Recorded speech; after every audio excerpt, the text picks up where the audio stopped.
All right. You can pray.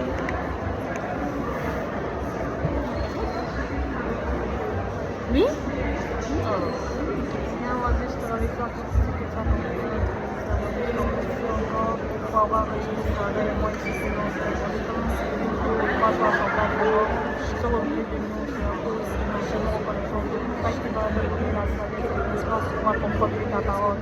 Nous faisons la discussion pour ne pas comprendre, Seigneur, Jésus, parce que tu es bon, tu es méchant, tu es bon. Aide-nous de comprendre ta parole, Seigneur, et de se comprendre. Je suis vraiment reconnaissant pour tout le monde que tu as accordé. Et je t'ai aussi appuyé pour les gens qui ne sont pas présents, Seigneur. Regardez leur Seigneur, Seigneur, pour l'éternel, et aussi de se porter, Seigneur, mon Dieu. Je suis vraiment reconnaissant pour tout les bienfaits que tu nous accordes. Nous avons besoin de rêver. Nous pouvons faire des études sur je t'ai prié. Amen. Bon. Félicitations à mon enfant. Alright. Tu te rappelles ce qu'on a fait la dernière fois? Ouais. On a fait quoi? On était rendu à les péchés de l'homme. Les péchés de l'homme. Ah ouais, là, je te dis ça après. Ouais, Tu l'as dit autre chose? non. Ouais. Est-ce qu'il était filmé? Non, même pas, c'est parce que. Mais je te dis ça après. Ok, sur les péchés de l'homme. Mais, après les péchés de l'homme, est-ce que tu as d'autres quelque chose de précis qu'on a vu? Donc, on avait parlé que pour Dieu, la nuit, c'est toujours. La nuit, c'est le commencement et le matin, c'est le. Comme on dit, la fin. C'est pour dire qu'on passe souvent les moments difficiles. Et le matin, c'est comme notre. Comment dire? Moi, ce que je comprends pas ça. C'est comme notre lumière, genre. C'est comme ça. Amen. Amen. C'est bien. Oh, tu retiens, je parle pas en vain. Gloire à Dieu.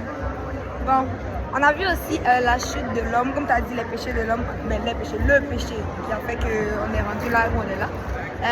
Ouais, on a vu qu'ils ont mangé le fruit défendu. Là, on était dans Genèse 3. Parce qu'on a parlé du serpent qui était le plus rusé de tous les animaux. Puis, il a tenté la femme parce que la femme ne connaissait pas d'abord la parole de Dieu. Comme on a vu qu'elle a ajouté puis elle a retranché.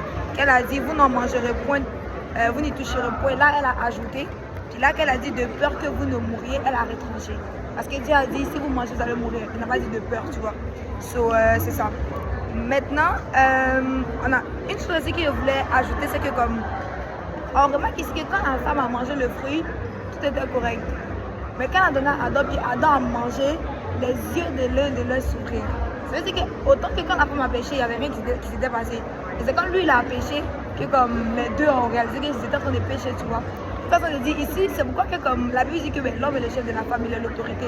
Il y a un verset dans la Bible qui dit aussi que frapper le berger et les brebis vont se disperser. C'est comme si tu frappes la tête, ceux qui suivent la tête vont fuir, vont se disperser. Et dans ce sens, Adam il était la tête. C'est quand la tête a péché, la femme aussi s'est perdue. Vu que veut pas, on influence forcément quelqu'un. Genre, littéralement, toi, t'influences forcément quelqu'un. Maybe ta soeur qui me déteste. Certainement, elle te regarde. C'est comme, veut pas, on influence quelqu'un par notre attitude, par notre manière de faire. On est probablement la tête dans la vie de quelqu'un. Si nous on fait n'importe quoi, les gens vont nous regarder à nous puis faire aussi n'importe quoi. C'est vrai que comme on vit pas seulement pour nous. Genre littéralement la vie chrétienne c'est pas pour nous, on vit même pas pour nous. Tout ce qu'on fait littéralement dans la vie, quand tu vas voir, c'est pour les autres, protéger les autres, c'est pour les autres. C'est comme, soyons conscients de ce que comme on a un impact dans la vie de quelqu'un. Puis aussi, on a vu que la femme, comme elle a péché, parce qu'elle s'approche, elle rôdait autour de l'arbre. Ça là, c'est un autre verset dans la Bible, dans Romains 13, verset 14. Je suis sur Romains 13, 14. Moi, je suis chez Éphésiens 4, verset 25.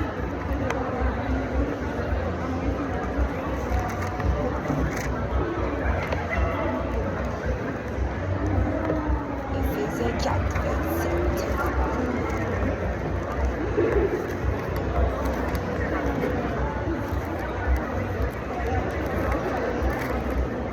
C'est cherché dans ta Bible. Moi, non, faute. Ah, le truc 14. Romains 13, 14. 14, ça dit, mais revêtez-vous du Seigneur Jésus-Christ et n'ayez pas soin de la chair pour en satisfaire les convoitises. ils m'ont versé Éphésiens 4, verset 27. Ça dit ne donnez pas accès au diable. Donc littéralement, quand la femme a commencé à rôder autour du jardin, là, le diable a vu que comme, ok, il y a une possibilité de l'attendre, tu vois, parce qu'elle était autour du jardin. So, ne jouons pas avec le péché. Genre, littéralement, les choses de je vais m'approcher, mais je vais gérer. On ne peut pas gérer. On ne peut juste pas gérer. Dieu a dit fuis. On ne peut pas gérer. Il n'y a pas de je vais faire comme c'est, je vais commencer, mais comme si que ça devient trop, je vais me retenir. Quand tu seras dedans, tu ne pourras pas te retenir en fait. C'est pour ça que la Bible dit juste ne donne pas accès au diable. Ne donne même pas une occasion de te tenter, genre. Donc c'est ça. Puis c'est ça. Évitons de trop nous approcher pour ne pas compromettre. Parce que plus tu es proche, plus tu vas vouloir faire. C'est comme le pasteur donne toujours un exemple, genre, si toi tu étais alcoolique avant, ou tu fumais avant, tu vas pas comme aller dans une boîte de nuit et tu dis ok, je vais juste prendre du coca. Je vais juste prendre le coca dans la boîte. Parce que tu sais très bien que comme tu as tendance à boire l'alcool. Genre, tu ne vas pas te mettre dans un endroit où tu sais que comme tu vas tomber anyway, tu vois. So, prends tes distances, c'est ça. Maintenant, on a vu aussi que Satan, comme il a tenté, il a questionné la parole de Dieu. Genre, Dieu a-t-il réellement dit? Je vois que c'est toujours comme ça qu'il va faire. Comme littéralement la parole de Dieu, là lui va toujours questionner parce que lui aussi connaît la Bible. C'est que comme parce que Dieu toujours faut pas faire, c'est pas tout ce que comme quelqu'un te dit qui est forcément de Dieu. Genre parce que le diable aussi connaît la Bible. Là il est venu, Dieu a-t-il réellement dit, il connaît la Bible mais lui il tord toujours dans son sens. C'est à nous de connaître notre parole bien. Dieu comme quand il nous parle, on sait ce que la Bible dit. Pas que quand il nous parle, finalement on pense que lui il a dit, tu vois. Donc c'est ça. Puis, je voulais qu'on lise Romains 5, 18.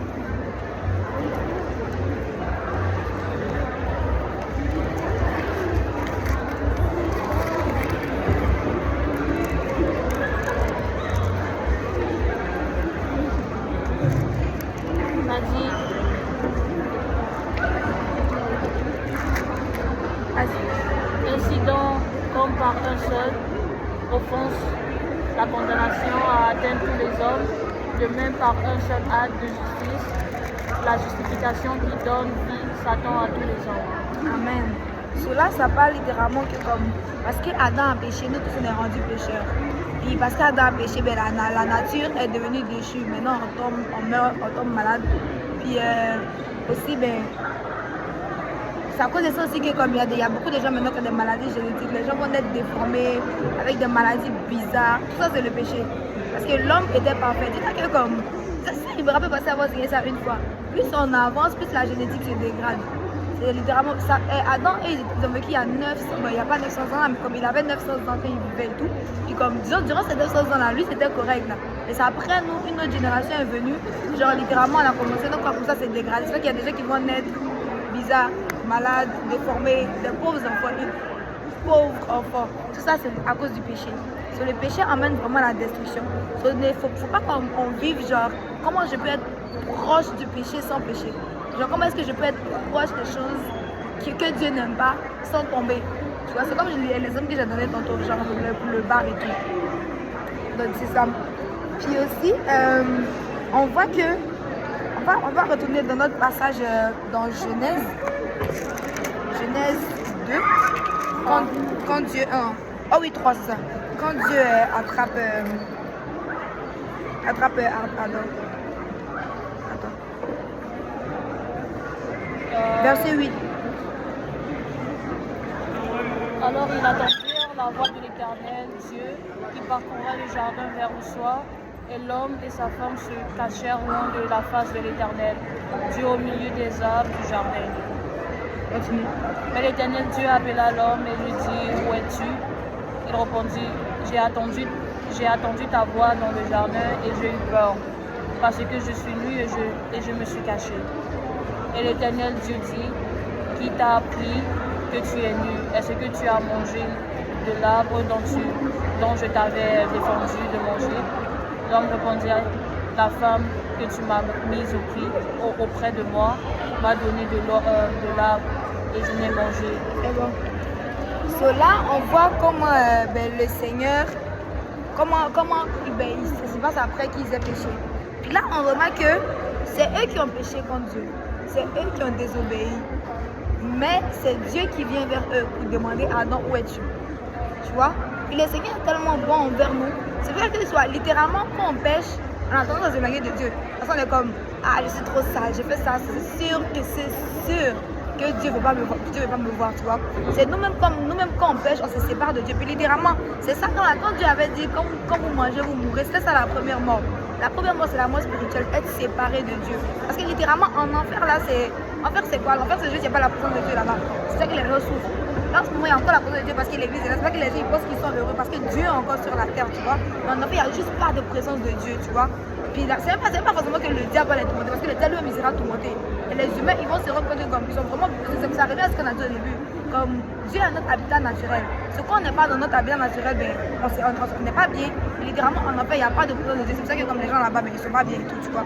C'est comme ici, ça revient. Là, ils ont péché, puis c'est eux-mêmes qui se sont séparés de Dieu. Pour dire que, ok, Seigneur, j'ai péché, là, je m'éloigne, tu vois. Mais c'est Dieu qui vient vers eux pour demander, ben, donc où es-tu? Puis pourquoi Dieu il demande? Genre, il est Dieu, il sait déjà. So, pourquoi il va venir demander, ben, Adam, où es-tu? Il est omniprésent, tu vois. Mais là, il demande que Adam ben, se répande. Que Adam vienne dire, ok Seigneur, ben, j'ai péché. Pardon. J'ai péché, puis pardon, puis venir recréer la relation. Mais là, Dieu demande à Adam, où es-tu? Qu'est-ce qu'Adam il répond? Il dit, je me suis caché parce que je suis nu.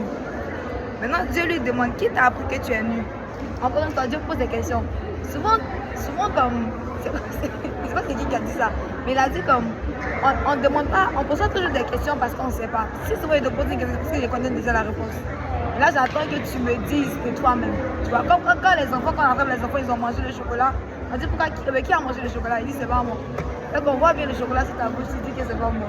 Tu vois, ça c'est rendu littéralement notre nature là, le fait de toujours blâmer quelqu'un d'autre, toujours mettre la faute sur quelqu'un d'autre. Puis ça, c'est ça qu'on a vu, tu vois, même les enfants, on les apprend pas ça. Mais genre, littéralement, quand ils grandissent à eux seuls, quand ils savent qu'ils sont dans les pétrins, ils vont mentir direct.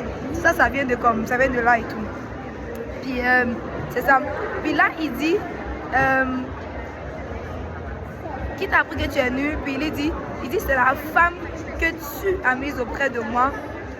C'est ça, que tu as mis auprès de moi, m'a donné de l'arbre et j'en ai mangé. Cela, non seulement il accuse la femme, mais il accuse Dieu. Le vrai de dire Dieu, c'est ta faute. Si tu ne m'avais pas donné la femme, je n'ai pas péché. C'est la femme que toi, tu as mise auprès de moi. Puis on est souvent très vite accusé. Là, je me reconnais dedans, là, je parle à moi-même. Souvent, quand il nous arrive des choses, on est comme, ah, mais si tu ne m'as pas dit ça. Mais si, genre, c'est comme, il y a une personne à qui, genre, de toute façon, comme je m'habille et tout, elle est venue me demander, mais pourquoi Sarah, tu portes que des robes et tout. Là, j'ai répondu. J'ai juste dit par rapport à moi, puis par rapport à ce que je crois et tout. Puis là, elle me dit, elle a prié, le Seigneur lui a donné la même conviction que moi. J'étais comme, ok. Puis là, après maintenant, elle me dit, oh, mais finalement, Sarah, mais pourquoi tu m'as dit? Parce que là, maintenant, je me sens obligée de faire ça. Je suis comme, tu m'as demandé, je t'ai répondu. C'est là, j'étais comme, ok. Puis c'est littéralement ça. Souvent, on pose des questions, puis là, le Seigneur va nous parler. Puis là, après, on est comme, on va me dire, parce que là, maintenant, tu me forces à faire quelque chose. Même moi, au début, j'étais comme, si je ne savais pas, peut-être que ça allait être correct. Mais là, maintenant que je sais, je ne peux pas ne pas faire, tu vois. Donc, c'est ça. Puis là, on a vraiment très tendance à accuser Dieu de nos choses, mais on voit que c'est lui toujours qui fait le premier pas. Et ça aussi, c'est vraiment un point qui nous parle aussi concernant l'offense. On a vu que c'est Dieu, le Dieu tout puissant, le grand Dieu, genre, que c'est lui qui est venu vers Adam. Genre, vers le petit Adam, là, pour dire, Adam, pourquoi tu fais ça? So, nous qui sommes, quand quelqu'un nous offense, pour dire que, ok, il faut qu'il me demande pardon, sinon je ne parle pas avec la personne. Genre, se gonfle. Si tu me demandes pardon, je ne te parle pas. Alors que comme ici, ben, c'est à Dieu qu'ils ont fait le mal, mais c'est Dieu qui est venu chercher la réconciliation. So, nous, en tant que chrétiens, on doit juste être comme nos dieux. Même si ce n'est pas nous qui avons tort, même si c'est eux qui ont tort, on doit venir vers pour pouvoir créer la réconciliation. Parce que la Bible nous appelle comme... la Bible dit heureux quelque chose, mais ceux qui font la paix, un truc comme ça. Ça parle vraiment nous sommes des artisans de paix, c'est ça. Nous devons être des artisans de paix. Ça veut dire que créer la réconciliation, ne pas être ceux qui comme se ferment là, tu vois. Même si c'est toi qui as raison, tu dois être celle qui va vers la personne pour faire le premier pas, pour chercher la réconciliation. Parce que anyways, on veut être comme notre Dieu et tout. Donc c'est ça.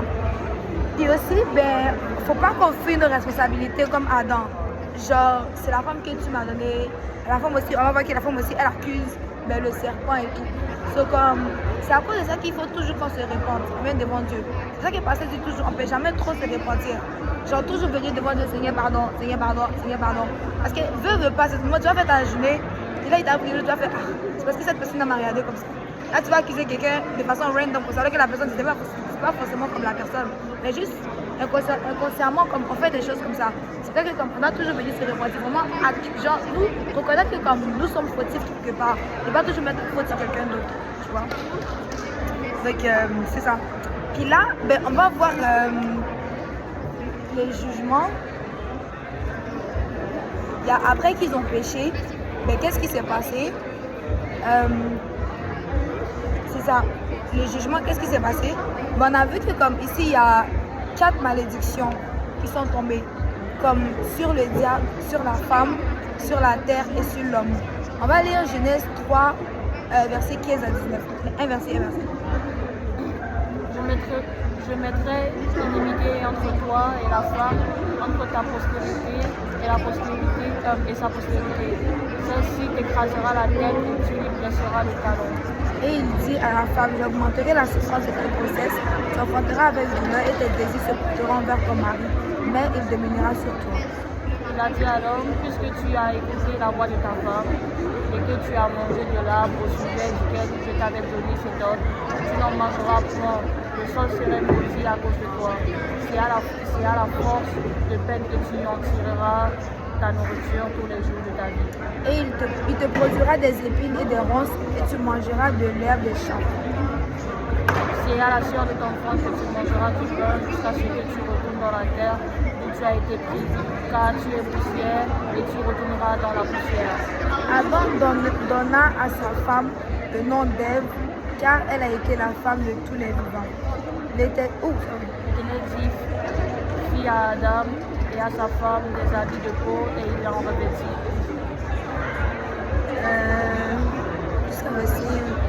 C'est bon. Ouais.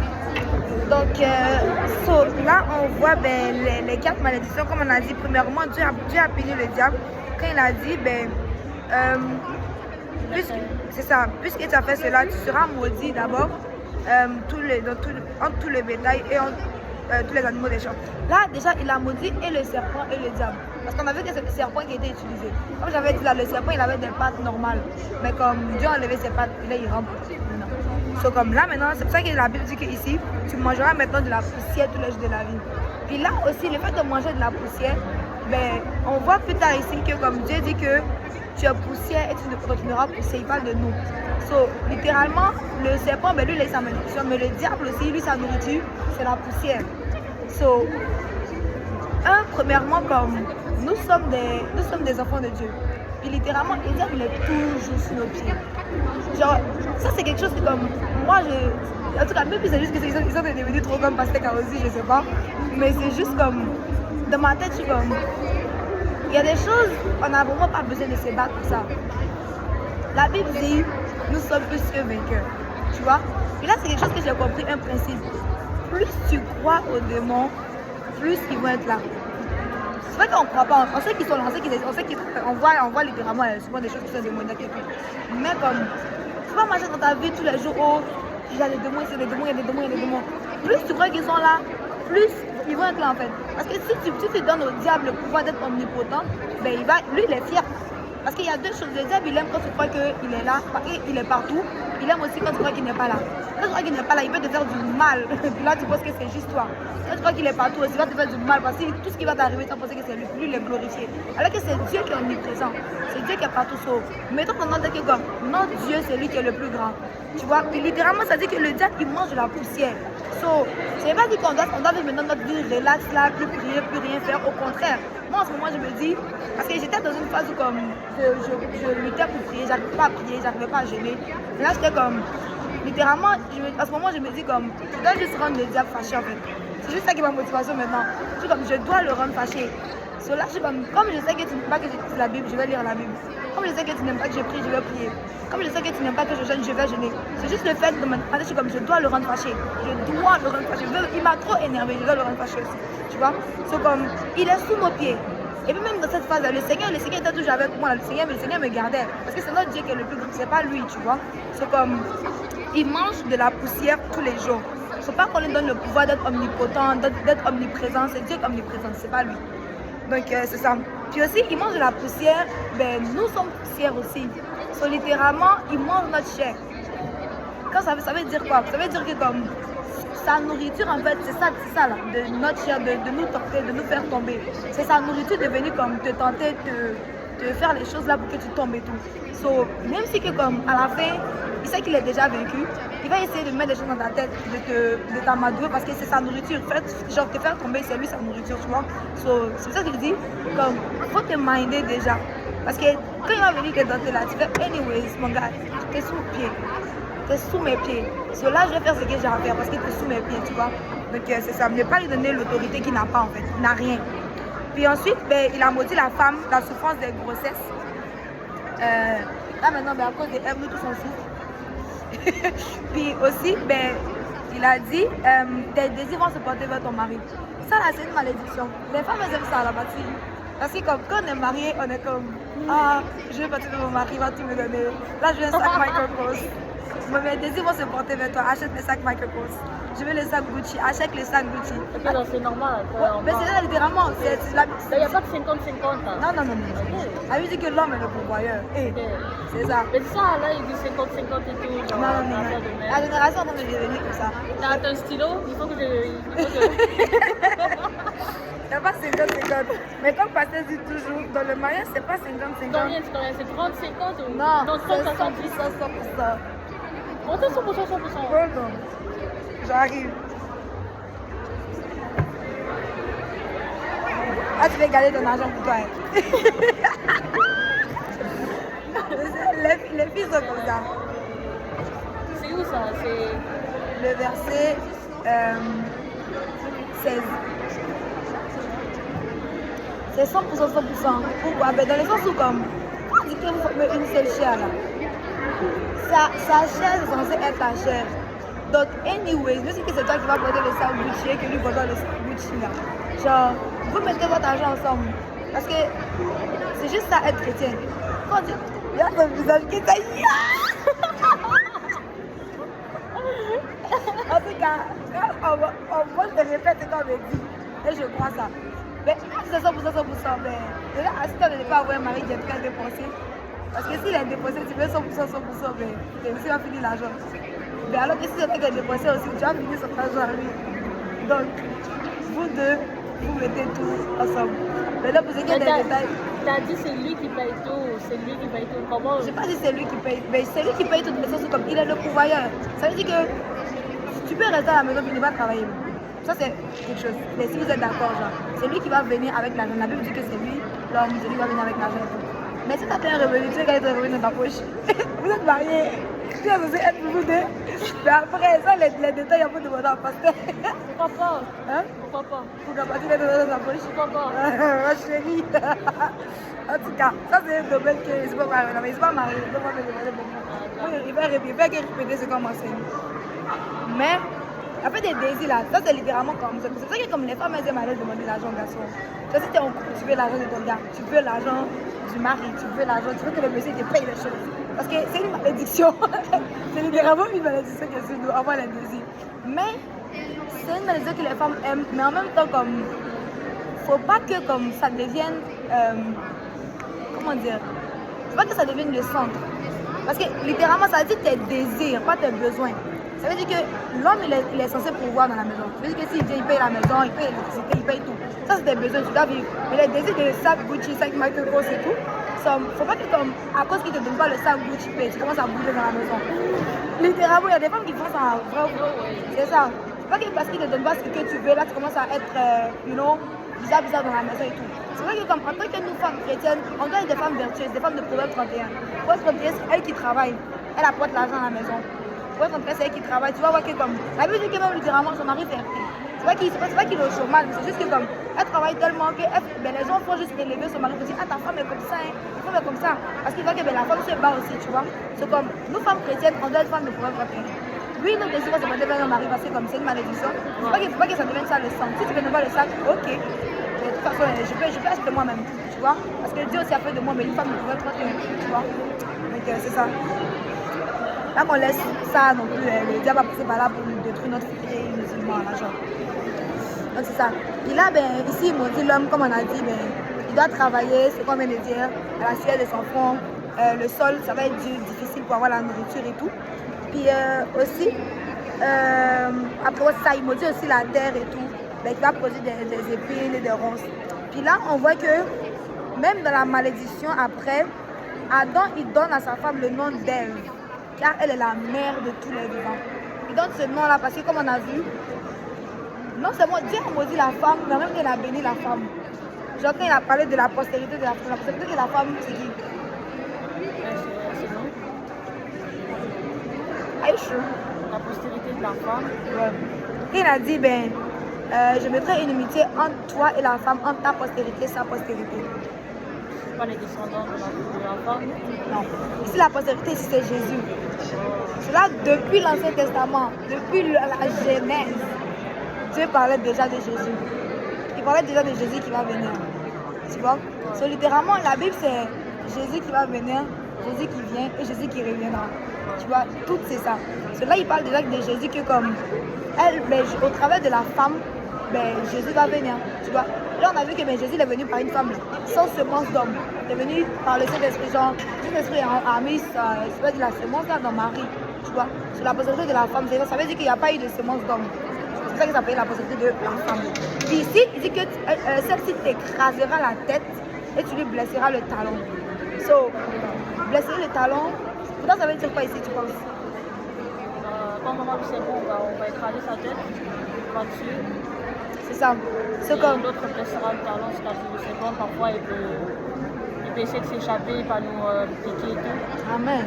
C'est ça. C'est comme, il peut essayer de nous distraire et tout, mais à la fin, comme je l'ai dit, il mange la poussière. C'est ça son travail. Mais ici aussi, quand ça parle de Jésus, vu que c'est la postérité de la femme, Jésus, quand il va venir, il va écraser la tête du serpent. C'est à cause de Jésus qu'on a un peu maintenant marché sur le serpent là. Parce que Jésus est venu là, il a vécu le diable une fois pour toutes. Oui, le diable travaille encore, mais il est déjà vécu. Là, il travaille parce qu'il sait déjà qu'il va en enfer. Là, il veut manger le serpent. Hein? Pourquoi manger le serpent? Manger. T'as entendu manger le serpent? Non. Manger le serpent. Non. Je dis, là en ce moment, il travaille, mais il sait qu'anyway, il va en enfer. C'est comme, vu qu'il sait qu'il va en enfer, il veut ramener le Christ déjà avec lui. Donc, Dieu l'a déjà vaincu pour toujours. Jésus l'a vaincu pour toujours. Et quand ça dit, tu lui blesseras le talon, c'est bien la croix. Le diable, il pensait qu'il avait gagné Jésus là. 3 jours, le gars, il est sous la terre. Il est enseveli. Il pensait que Jésus était mort, puis c'était fini. Celui, il a eu une petite victoire, mais Jésus là, sa victoire est. Ça jusqu'à là, aujourd'hui, encore les gens parlent de Jésus. C'est comme sa naissance a divisé le temps. Avant Jésus-Christ, après Jésus-Christ. Celui-là, il pensait qu'il avait tout gagné. Celui-là, il avait blessé le talon. Et Jésus, il a fait une fois, mais il a écrasé la tête pour toujours. Là, au travers de Jésus, nous, on écrase la tête du serpent. Tu vois? Donc, c'est ça. Là, on a une promesse que Jésus va venir, une promesse de rédemption. Puis après, on voit que comme Dieu, il a fait des habits de peau, comme tu peux voir ici, à l'homme et à la femme, ils étaient nus. Là, en ce moment, la seconde génération, les gens, ils pensent qu'ils sont habillés, mais ils sont habillés comme littéralement dans le jardin. Peut-être que c'est plus feuilles de figuier ici, feuilles de figuier ici, mais c'est littéralement la même chose. Pour Dieu, il ne s'agit pas juste de couvrir des parties intimes. Dieu, il veut que tu te couvres. Là, c'est quelque chose qui est comme, moi, je me dis toujours à moi-même, je me dis comme, je suis une princesse. Les princesses, tu vas me voir. Tu vas me voir. Là, moi, je suis la princesse de Dieu. C'est comme je suis une princesse et que mon père c'est un. Quand tu vois la royauté, les princes et les rois, comment ils s'habillent? En robe toujours. C'est ça. Comme ils sont toujours bien habillés, tu vois. Quand tu vois, tu sais que comme c'est la royauté. C'est littéralement pour ça que c'est ça qui me motive à m'habiller. Parce que c'était un moment, quand je luttais à m'habiller comme Dieu que je veux que je m'habille, genre, littéralement le Seigneur ouvre mes yeux comme ça. Il m'a dit comme, là tu marches comme une princesse. C'était comme. Là, je rentrais à l'église, puis là, je voyais tous les moments rentrer. Là, j'étais comme, on dirait que je me vois dans une salle de bal ou whatever. Je me sentais vraiment comme si je suis à l'église de faire quelque chose de spécial, tu vois. Là, je suis comme, ok, les princes puis les princesses s'habillent pas n'importe comment, tu vois. So, c'est pour ça que, comme la Bible insiste sur le fait qu'on doit couvrir notre corps. Parce que couvrir, mais non seulement pour la décence, mais aussi, mais, si tu es une princesse, c'est pas montrer ton corps à n'importe qui, là, tu vois. Ouais. Donc, c'est ça. Ouais. Et ensuite, Dieu les a chassés du jardin, comme on a parlé, ben, ils sont morts spirituellement, ils étaient séparés de Dieu, ils étaient séparés de la présence de Dieu. Mais là maintenant aussi, il y a la mort physique qui vient anyway. Puis ensuite,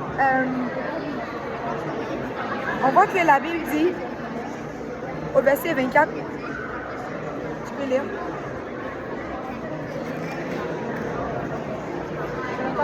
C'est ainsi qu'il chassa Adam et il mit à l'orée du jardin d'Éden et chérubin qui agite une épée flamboyante pour garder le chemin de l'arbre de vie. C'est ça.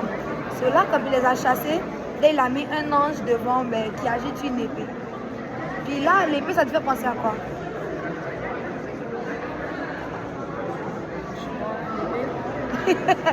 Ben, dans la Bible.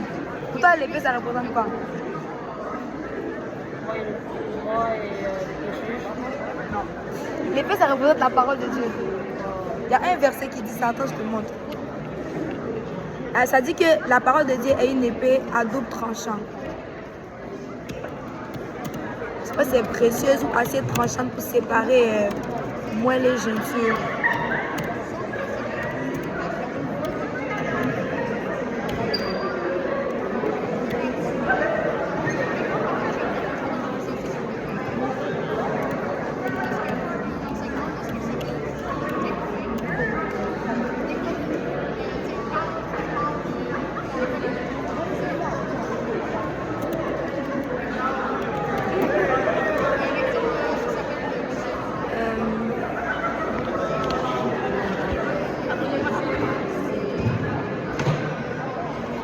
Hébreux 4, 12.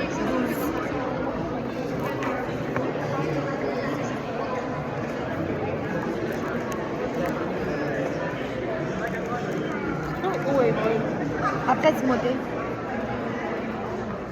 Après tout ça. Après les trucs de Paul. Avant Pierre, avant Jean. Avant Jean. 4.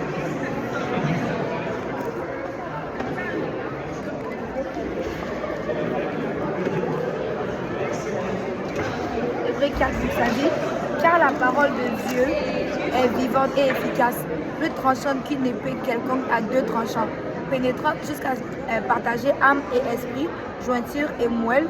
Elle juge les sentiments et les pensées du cœur. Cela, tu vois, ici, quand il a mis l'ange pour agiter une épée flamboyante, ici, l'épée, ça représente la parole de Dieu. C'est littéralement nous. Si on veut rentrer dans le jardin, si on veut avoir accès à la présence de Dieu, il faut qu'on passe au travers de l'épée de l'ange. Ça veut dire qu'il faut qu'on passe au travers de la parole de Dieu. C'est comme tu ne peux pas être chrétien si tu n'as pas ta Bible. Tu ne peux pas être chrétien, c'est comme tu n'as pas de Bible déjà. Tu passes au travers de quelle épée? C'est pour ça que comme souvent quand tu lis la Bible te confronte. Moi quand j'ai comme ça lu ma Bible, puis je voyais beaucoup de choses comme pourquoi moi je fais ça puis la Bible dit de pas faire ça. Pourquoi je fais ça puis la Bible dit non? Pourquoi je fais ça puis la Bible dit non? C'est littéralement la Bible c'est comme un miroir. Ça te montre tout ce que Dieu veut pas que tu fasses. Et c'est ce qui fait que comme tu passes au travers de cette épée puis tu as accès encore à cette présence. Parce que là si tu lis la Bible, puis j'avais un ami comme lui, au début il était zélé, il lisait la Bible pour chercher Dieu. Après il a commencé à lire la Bible pour chercher des erreurs. Genre littéralement tu lis la Bible pour savoir est-ce que ça c'est vraiment vrai. Tu vois? C'est comme ça, c'est pas ça que nous on veut. Nous on veut lire la Bible pour se laisser transpercer par cette épée là. Parce que si cette épée là sépare, c'est qui? Ça dit quoi? Séparer âme et esprit. C'est que notre âme, pardon, c'est là-bas que comme tout se passe. La Bible dit que c'est là-bas que comme nos émotions, il y a tout. Puis mais notre esprit, la Bible dit que l'esprit est bien disposé. Donc, si ça vient nous séparer l'âme de l'esprit, ça veut dire qu'on va changer notre bonne part, tu vois. Donc, laissons-nous transpercer par cette épée, laissons-nous changer par cette épée. C'est ça que comme on doit continuellement lire notre Bible, puis la laisser nous changer, la laisser nous transformer. Donc c'est ça. Puis aussi, finalement, on a vu que comme ils sont morts physiquement et spirituellement. C'est ça aussi que comme quand on devient chrétien, nous aussi on renaît physiquement par le Saint-Esprit. Parce que littéralement, les gens qui marchent aussi n'ont pas le Saint-Esprit, ils sont morts spirituellement. C'est-à-dire que l'esprit est mort. C'est quand tu as le Saint-Esprit que comme tu reçois l'esprit de vie. Tu vois, Dieu te renouvelle spirituellement. Et physiquement, quand on va aller au ciel, on aura un corps glorifié. Notre corps physique là, ne sera plus malade, il n'y aura plus de déformation, notre corps sera glorifié. Là, Dieu restaure ces deux choses qu'Adam a perdues dans le jardin quand on vient à lui. Tu vois? Donc, c'est à peu près ça pour aujourd'hui. Do you have question? À part ton histoire de tu vas partager ton argent. Quoi? Dis à part le fait que tu vas partager ton argent. Qui a dit ça? J'ai pas dit ça, j'ai pas dit ça. J'ai juste souligné le verset comme ça, on sait jamais. On sait jamais. On sait jamais. Ah ouais. Pas 50-50 là, je vais montrer ça à chaque fois. Ouais, à part ça, non, j'ai pas de question, tout est été clair, bien expliqué, facile à comprendre. Let's pray. Encore? Seigneur mon Dieu, je te remercie pour ce que tu as fait dans notre vie. Seigneur, de ce qui a permis qu'on puisse se réunir ici présent. Moi, Sarah. C'est toi aussi qui a aussi gardé les gens qui étaient censés venir, Seigneur mon Dieu. Où qu'ils soient, Seigneur mon Dieu, c'est toi qui les garde, Seigneur mon Dieu. C'est toi qui a permis qu'ils puissent nous rencontrer, Seigneur mon Dieu. C'est toi qui va lever le zèle de l'esprit. C'est toi qui va les pousser à prendre plus de ta parole, Seigneur mon Dieu, ainsi que nous. C'est toi qui a permis de ouvrir notre intelligence, à ouvrir notre intelligence. Comme tu dis, là où deux ou trois sont assemblés, nous sommes au milieu de mon Seigneur mon Dieu. Nous sommes reconnaissants pour tout ce qui est bien fait, pour ce qui a permis qu'on puisse se lever au Dieu. C'est toi qui a permis de nous donner ton souffle de vie. C'était pas pour rien sur notre cœur. Comme tu sais que si tu continues à crever, c'est parce qu'il y a un but précis que tu veux nous attribuer sur mon Dieu. Nous sommes tellement reconnaissants pour nous. Nous t'avons prié. Amen. Amen. Thank you, Jesus.